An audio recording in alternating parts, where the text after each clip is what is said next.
Hello loves, and welcome to today's video. As I'm filming this, it is December 28th, which means there are 4 days left in the year of 2024. I have read 287 books this year, with my goal being 300. So I have 4 days to try and read 13 books. Do I think that's realistic? No, but we're gonna give it our best shot.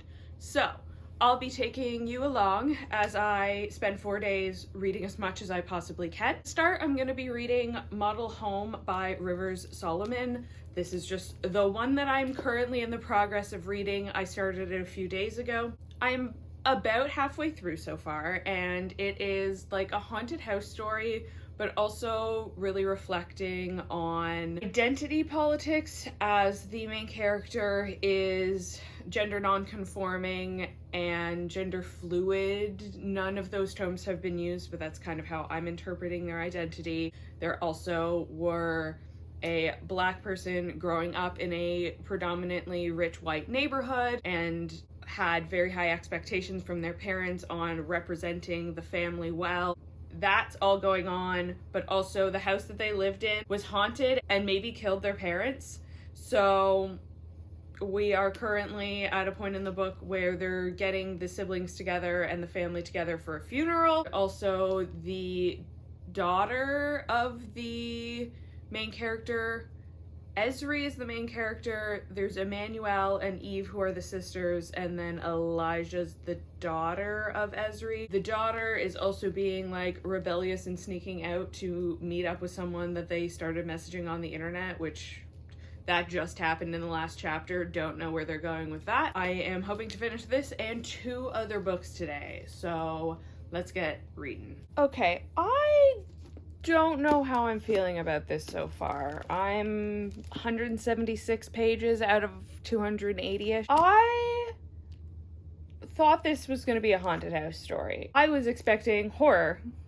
What I got is our main character talking about every intersectional identity they have and how that has caused trauma throughout their life, which is fine if that is what the book had sold me on. I thought there were going to be an examination of their trauma through a fucking ghost, not their parents dying and then just spouting philosophy about what it means to be Black, what it means to be autistic, what it means to be gender non-conforming. I'm just really confused about this book, honestly, at this point, and what it's trying to do. It keeps dropping literary references, which is fine. It simultaneously, like, talks down to you about the certain references, but then also spends so long on them that it's kind of assuming you have read them. There's an entire page analyzing a short story by Ursula K. Le Guin. How might the story of the ones who walk away from Omelas be different had there been an internet? Of course, Le Guin's work is an allegory about the way grand riches depend on the exploitation of the downtrodden. Okay, when did I sign up for literary analysis? I thought this was a haunted house story. It's one of those things of like, if I had known going in, I could have adjusted my expectations and I might enjoy it, but I didn't choose this book because I wanted that. I chose this book because I thought it would be a haunted house story. It's a little too on the nose. It's not as allegorical as I would like. Maybe it's coming from a position of privilege that I am not identifying with as much as I would have wanted, but I don't know. Something really bombastic is going to have to happen in the last 100 pages for this to connect with me. So I finished Model Home, and I'm going to give it a 2.75 for me. Do I think it is objectively a 2.75? No. But it is a 2.75 from me, because I went into this looking for a haunting work of true horror. Model Home is a story of a haunted house and haunted people. It objectively is not. Going in with the expectations that this is going to be a book about haunted house gave me incorrect assumptions as to what was going on in this book and made me not enjoy it. This is a book about how having intersectional identities that face discrimination can cause lifelong trauma. That is more what this book is about than a haunted house. If you're going into this looking for ghosts, you're not going to get any, which is kind of a spoiler, but that's the fact of the matter. This is not a haunted house book. And the fact that the reviews on the back is selling it as one is misleading and disappointing. You're in the present day where the main character's parents is in an alleged murder-suicide in this house. The main character is also like telling things that happened in the past, but then we had like maybe 3 chapters that are from the main character's daughter's perspective. That switching of back and forth of where we're talking in the timeline is very choppy. It's not very smooth and easy to tell where you are. Because also at one point, I guess the main character has multiple personalities because they were referring to themselves as Ezri and also by some other name. Very confusing. This has a lot of discussions of intersectional identities and how childhood trauma can cause different effects on people because each of the siblings reacts to what happened in their childhood differently. If I had gone into this as a reflection on intersectional identity through horror, maybe I could have had the right perspective and the right mindset to enjoy this. Could not reconcile that in my head. So 2.75 for me. Most of the reviews on Storygraph are 4 or above. So I'm the outlier here. This book was not for me. Not every book is going to be for me. So that is one of the books done that I have to read before the end of the year. I also spent some time this afternoon listening to Space Opera by Catherine M. Valenti. This I am enjoying because this does feel like it's targeted to me as an audience. Space Opera is about one day people on Earth are visited by aliens, and the aliens tell them that to prove they have the sentience to exist within the galactic empire, they have to compete in and not place last. They just have to be one other planet in a song contest. When I tell you that this feels like Hitchhiker's Guide writing style meets Eurovision or Bill and Ted poster right above my head, and also huge fan of Eurovision. Cha Cha Cha was my most played song in 2023. Like, this is just hitting a lot for me. Coming off of what has been some disappointing reads recently, I am so happy that I'm enjoying one for once, and Space Opera, I'm like 70% of the way through. I'm enjoying it so much. I threw up my back this morning. I just laid in bed because all I could do was lie down. I could not move and listen to like 4 hours straight of the audiobook, and I'm having such a good time with it. I have to charge my phone though, so while that is charging, I am going to read The Plucker, which has this huge sticker on it because it's an interlibrary loan. This is another Brom book. I'm still working my way through Brom's books, and in this one there is a toy that gets relegated to underbed because the child is no longer playing with him, and I think it has to battle another evil toy. That's my thoughts of my understanding of the plot. It is a fairly short book, and it also is basically an adult picture book. So I'm hoping I can get through this one really quickly while my phone's recharging, and then I can finish this and then finish Space Opera. And that would be 3 books finished today. Okay, it is the next morning because I was up late last night reading. I did finish The Plucker. This is about a Jack-in-the-Box who has been relegated to under the bed because the child, Thomas, doesn't really want to play with him. Very Toy Story. The boy's father brings this, like, doll back from Africa because his dad is at war. It's the 40s. And it falls behind the bed and gets broken, and this lets out, like, a spirit or a demon who starts breaking the toys apart and making, what do they call them? Making foul things that are trying to steal the essence of the boy to, like, possess him. So Jack has to try and fight the foul things, and the Plucker to save the boy who has relegated him to under the bed. So it's very, like, Toy Story, but horror. Did enjoy it. It just was a very straightforward narrative. I didn't think it was anything very unique. I also felt a little weird at times that there's like a black caretaker for the boy who sacrifices her life for him. Felt a little weird about that. I give this a 3.5. There's also, you know, some cool art in this because it is a Brahm book. But other than that, it's not my favorite Brahm, so got a 3.5. I did also finish listening to space opera last night. I really enjoyed that. The writing style was really cool. The plot was really fun. It was very tailored to me as the person with the Hitchhiker's Guide tattoo who loves Eurovision. So I gave that one a 4.5. I did get a little confused about some of the characters at certain times because they had like their stage names and their real names, so sometimes lost track of who we were talking about. So I gave that a 4. Overall, it got a 4.5. So I did really enjoy it, but it didn't sneak in the last 5-star of the year. And I'm definitely going to be picking up the sequel. I already placed it on hold.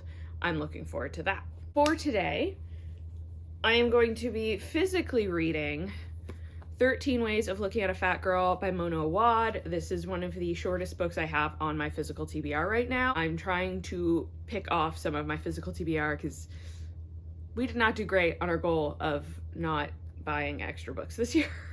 13 Ways of Looking at a Fat Girl is about this teenager, Elizabeth, who identifies as fat, and different aspects of her life and how that impacts her self-esteem, her relationships, things like that.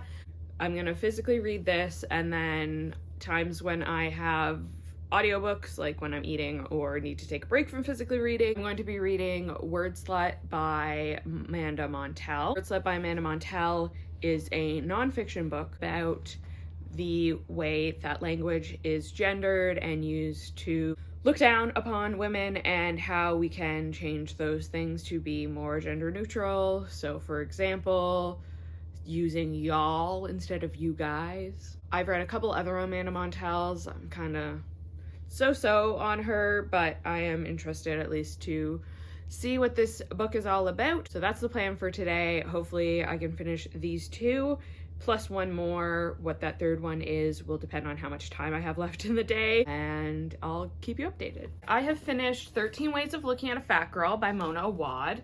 This is like a series of vignettes throughout our main character's life, main character being named Elizabeth, Beth, Liz, depending on what era of her life she's in.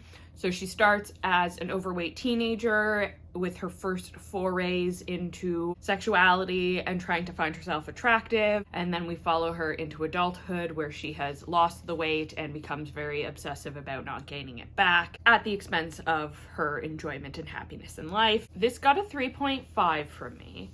I did enjoy how it was written. I am a fan of Mona Awad's writing. This probably would have been more impactful at a younger age in my life. I just know a lot more about like diet culture now that this was kind of painful to have to read. Not fun to be in that mindset, not healthy to be in that mindset. You have problems with disordered eating, with body insecurity.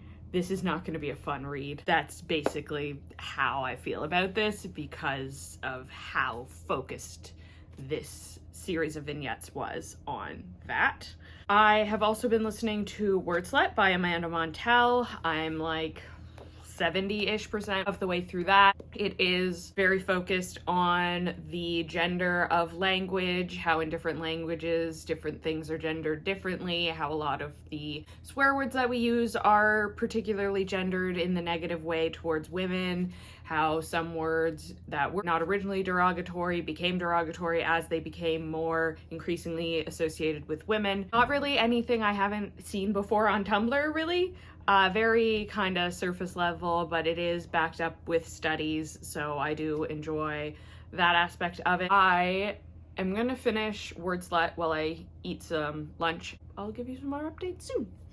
Day 2 of my sprint to the end of the year is complete, and I have finished 3 more books. I finished Wordslut, A Feminist Guide to Taking Back the English Language by Amanda Montell. That one gets a solid 4. Amanda Montell did back up a lot of what she was saying in the book with actual sources. From what I could tell, there was a lot of in this study by this person at this university, which I did enjoy. It was interesting to read about how language is used. There was also some intersectionality in terms of how language is used by queer women and gay men and in trans communities, and gave credit to communities like African American culture for coming up with a lot of slang that we steal from AAVE, things like that. That one got a solid 4. I also read I Am Not Your Final Girl by Claire C. Holland, which I didn't realize was a poetry collection, but made for a very speedy read. This is a poetry collection of different poems based on the female characters in horror movies. I liked some of them. Some of them I didn't get as much because I hadn't watched the films that they were based on. Most of them fell into kind of the reclaiming of women's bodies, of women's experiences, from the horrific things that society inflicts upon women. I don't tend to rate poetry collections. They don't really fit very well into either of my compile systems, and I don't read particularly enough of them to justify having an entire rating system just for poetry. So I would say probably around a 3.5, but that would be mostly based on enjoyability. It doesn't have a whole system like my other ones do, so I still think I enjoyed it. I probably would enjoy it more if I had seen more of the horror movies being referenced. Then, speaking of horror movies, I also finished Who Goes There by John W. Campbell Jr., which is the novella that the movie The Thing is based on. In this one, if you've never seen The Thing, there's this expedition in Antarctica who unearths in the ice this creature, and the creature has the capability to basically mirror and become any creature that it sees. So these people who are isolated in Antarctica start to question who amongst them is real, who might have become the monster and the creature. And I definitely enjoy the movie more, but I did give this a 3.5 because it did have some suspenseful intrigue. I just think that the writing style tended to tell not show, which obviously a movie is going to be able to show better than a book can. There were times when it was just a lot of explanation as to like this person, this, and not so much like an atmospheric horror of what I would have liked, showing just how isolated they are and that paranoia. I feel it didn't play up the paranoia as much as I would have wanted based on my experience from the movie, so that got a 3.5. I'm going to bed now. I have work in the morning. Means tomorrow I will not get as much reading done, probably, because I have a job I have to do. I can probably still get some audiobook reading in during the day, and after work, hopefully get some physical reading in. So I had a very productive day, and if you're my manager watching, that means that I got a lot of work done today. And then for everyone else, I got 2 audiobooks read today. While doing my work, I was working and having the audiobook in the background. So the 2 audiobooks I finished, the first was Kiki's Delivery Service, which if you've seen the Studio Ghibli film, this is about Kiki, who's a like little girl witch. And in the book, I can't remember if it's the same in the movie because it's been like decades since I've seen the movie, but at least in the book, she is a witch and her parents are like, to become a fully fledged witch, you need to strike out on your own for a year. So she gets on a little broomstick and she flies to this town. The book basically follows a year of her life as she is in this town, helping out the town folk, learning new skills and learning her magic. I gave this a 4. For what it was a 4, right? It was never gonna get a 5 from me because it is very cutesy. It's fairly short. I would have to check. I think it's a children's novel. It's also translated. The little different vignettes of her helping the people throughout this town were very cute. None of them were like particularly dramatic. It's not like anyone was murdered, but it was a cute time. I gave it a 4. And then I listened to So Happy For You by Celia Lasky. Her main character is a lesbian, and her best friend is getting married, and they've been best friends since they were children, and then they had a falling out, and then they've reunited, and she's been asked to be bridesmaid at her friend's wedding. You get kind of the history of their friendship, as well as what is going on with this bridezilla. Is like a critique of the traditions that have popped up around marriage and the marriage industry of like wedding singers and florists and all these things you are expected to pay a shit ton of money to do for a wedding. I was just having a fun, silly time with this. I gave it a 4.5 because I also am very critical of the marriage industry. My first ever wedding I was a bridesmaid in. Literally had never been to a wedding before. I still haven't been to a wedding since. The amount of money I shelled out for that thing. And so, I don't know, I was vibing with this, but I also like immediately messaged the friend I was a bridesmaid for after, and I'm like, can I just thank you for being super chill about your wedding? Like, it was annoying having to pay so much money to be a bridesmaid for you, which I did because I love and support you. And the bride in this one, oh my God. Like, I saw it coming. I picked up what they were putting down so that it wasn't a surprise, but oh my God. Ultimate bridezilla. But I enjoyed it. I had a fun, silly time with it. So, there we go. I'm at 296 books, which means I have 4 left. It's 6:49 p.m. on the 30th. So I would say 24 hours because I am going to a New Year's Eve party, and it would be a little rude of me to like accept the invite to a party and then be like, sorry, I have to hit my reading goal and sit in the corner reading. These are bookish friends, so they might get it, but like still rude to do. So I would say I probably have about 24 hours left to finish 4 books. I am halfway through the Haar, which is about this little old woman who's basically in like the Up situation where some greedy developer is trying to buy her out of her home, and she's like the last holdout. And then she finds a sea creature who like speaks to her in her husband's voice, and she's like, strange and unusual. And then it is a horror book. So I'm interested to see where that one goes. When I finish that one, I will have 3 books left, and I think I have made a valiant effort to read actual books for all of the other ones that I have read all weekend. So I think depending when I finish the Haar, I might get 1 more novel in or 1 more audiobook, and then I am going to let myself do like 2 graphic novels to round it out. Honestly, this year I've read so many fewer graphic novels than I did last year. That is the plan, and I'll give you some updates on how well I execute that. What the fuck is happening in the Haar right now? The construction workers? If you've read it, you probably know. If you haven't, I can't even talk about it on YouTube. What the fuck? So I finished the Haar. Kinda awkward because this would have made it into my best books of the year if I had read it before that time, because this book was really good. I got a 4.75 rating for it. The one thing that I kind of knocked it down for was just writing style. Not that it was a bad writing style, it still got a 4. It just wasn't like, had to put the book down to digest any of the quotes. None of it like stood out to me as like, holy shit. This is about an elderly woman whose entire town is being demolished and bought out to make a golf course for a rich American, and she is basically the last holdout of the town when she finds a sea creature who can shapeshift and just fucking eats people. Love and eat the rich narrative. Fucking loved it. Really gruesome at times, and had a very heartwarming message at the end. Was a little annoyed, Kindle. After the actual narrative story, there is an afterword where the author explains that some of it was like inspired by his own grandmother who lived through the war, and then there is a section of like her memoir or her biography or autobiography where it is the story of his grandmother's life.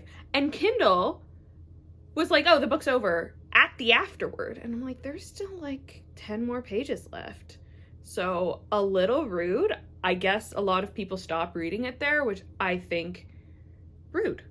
Anyway, I don't think I'm going to read any more novels. It is almost 11, and I want to get out of my apartment. I haven't left my apartment in days. So I'm gonna go pitch up at a cute little coffee shop. I have some library books I have to return, and I downloaded some graphic novels. So there's 2 new volumes of Cat Plus Gamer. There is new Shoujo Shimmy that I haven't read that was available on Hoopla. And then something else, can't remember what it was. That is how the rest of the day is going. I have 3 books left to complete, and because I'm picking graphic novels, I'm pretty confident I can do that. I will hopefully give you updates today that I completed my goal.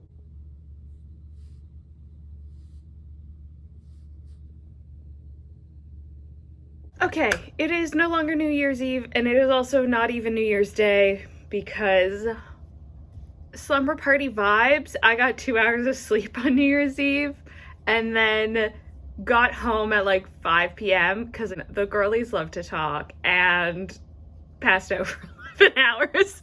So, update, I did complete my 300 books. I read 3 graphic novels on New Year's Eve. Got that goal done. To round out the recap, I finished Cat Plus Gamer Volume 5. I gave that one a 4-star. This series is manga about a woman who basically spends her entire life either at work or playing games alone in her apartment.